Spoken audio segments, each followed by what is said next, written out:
Hi friends, ಎಲ್ಲರಿಗೂ ನಮಸ್ಕಾರ. ರವಿಚಂದ್ರಿಕಾ ಕಿಚನ್ಗೆ ಸ್ವಾಗತ. ಇವತ್ತಿನ ರೆಸಿಪಿ ಮಂಗಳೂರು ಶೈಲಿಯ ನೀರು ದೋಸೆ. ಹೇಗೆ ಮಾಡೋದು ನೋಡೋಣ ಬನ್ನಿ. ನೀರು ದೋಸೆ ಮಾಡೋದಕ್ಕೆ ಅಕ್ಕಿ ಮತ್ತು ಜೀರಿಗೆ ರುಬ್ಕೊಂಡಿದ್ದೀನಿ ನೋಡಿ. ತುಂಬ ನೈಸಾಗಿ ರುಬ್ಕೋಬೇಕು, ತುಂಬ ಅಂದರೆ ತುಂಬ ನೈಸಾಗಿ ರುಬ್ಕೋಬೇಕು. ಇದ್ರ ಹಿಟ್ಟಕ್ಕಿಂತ ಜಾಸ್ತಿ ಪಟ್ಟು ನೀರು ಹಾಕೋಬೇಕು. ಅದಕ್ಕೆ ತುಂಬಾ ತೆಳುವಾಗಿರಬೇಕು, ಅದು ನೀರು ಥರನೇ ಇರಬೇಕು ಅದು ಹಿಟ್ಟು. ತುಂಬ ಗಟ್ಟಿಯಾದರೆ ದೋಸೆ ಚೆನ್ನಾಗಿ ಬರಲ್ಲ. ಇದಕ್ಕೆ ಉಪ್ಪು ಹಾಕ್ಕೊಂಡು ಈ ಥರ ತೆಳ್ಳಗೆ ಮಾಡ್ಕೋಬೇಕು. ಅದನ್ನು ತುಂಬ ಅಂದರೆ ತುಂಬ ತೆಳುವಾಗಿರಬೇಕು. ನೋಡಿಕೊಂಡು ನೀವು ಹಿಟ್ಟನ್ನು ನೋಡಿಕೊಂಡು ಇಷ್ಟು ತೆಳುವಾಗಿ ಮಾಡ್ಕೊಳ್ಳಿ. ತುಂಬ ರುಚಿಕರವಾದಂಥ ಒಂದು ನೀರು ದೋಸೆ ಇದು. ಇದು ಚಿಕನ್ಗೆ, ಗೊಜ್ಜಿಗೆ, ಟೊಮೆಟೊ ಗೊಜ್ಜು, ಮಟನ್ ಗೊಜ್ಜು ಎಲ್ಲದಕ್ಕೂ ತುಂಬಾ ಚೆನ್ನಾಗಿರುತ್ತೆ. ತವ ಇಟ್ಕೊಂಡಿದ್ದೀನಿ ನೋಡಿ. ಇಷ್ಟು ತೆಳುವಾಗಿ ಹಾಕೋಬೇಕು ಹಿಟ್ಟನ್ನ. ಈ ಥರ ತುಂಬ ಪೇಪರ್ ಥರ ಬರುತ್ತೆ ದೋಸೆ. ಇದು ತುಂಬಾ ಟೇಸ್ಟಿಯಾಗಿ ತುಂಬ ರುಚಿಯಾಗಿರುವಂಥ ಒಂದು ನೀರು ದೋಸೆ ಇದು.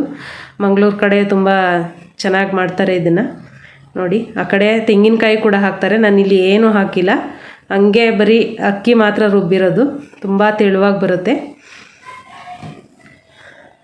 ತಿಂತಾಯಿದ್ರೆ ಇನ್ನೂ ತಿನ್ನಬೇಕು ಅನಿಸುತ್ತೆ, ಅಷ್ಟು ಚೆನ್ನಾಗಿ ಅಷ್ಟು ರುಚಿಯಾಗಿರುವಂಥ ದೋಸೆ ಇದು. ಉಲ್ಟಾ ಏನು ಹಾಕ್ಬೇಡಿ, ಒಂದೇ ಸೈಡ್ ಅಷ್ಟೇ.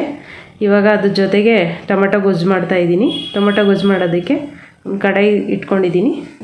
ಮತ್ತು ಅದಕ್ಕೆ 1-2 ಸ್ಪೂನ್ ಎಣ್ಣೆ, ಸಾಸಿವೆ,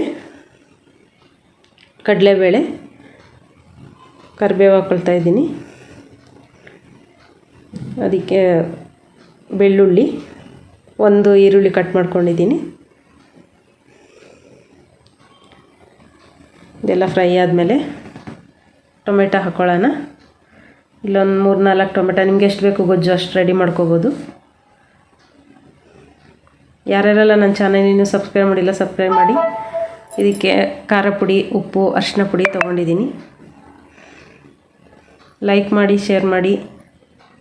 ತುಂಬಾ ರುಚಿಯಾಗಿರುತ್ತೆ, ತುಂಬ ಟೇಸ್ಟಿಯಾಗಿರುವಂಥ ಒಂದು ನೀರು ದೋಸೆ ಇದು. ಕಾಂಬಿನೇಷನ್ ಟೊಮೆಟೊ ಗೊಜ್ಜಿಗೆ. ನೀರು ಹಾಕ್ಕೊಳ್ತಾಯಿದ್ದೀನಿ.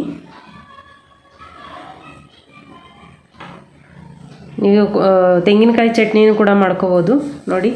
ನೀರು ದೋಸೆ ರೆಡಿಯಾಗಿದೆ, ಮಂಗಳೂರು ಶೈಲಿಯ ನೀರು dosa. Thank you friends, bye.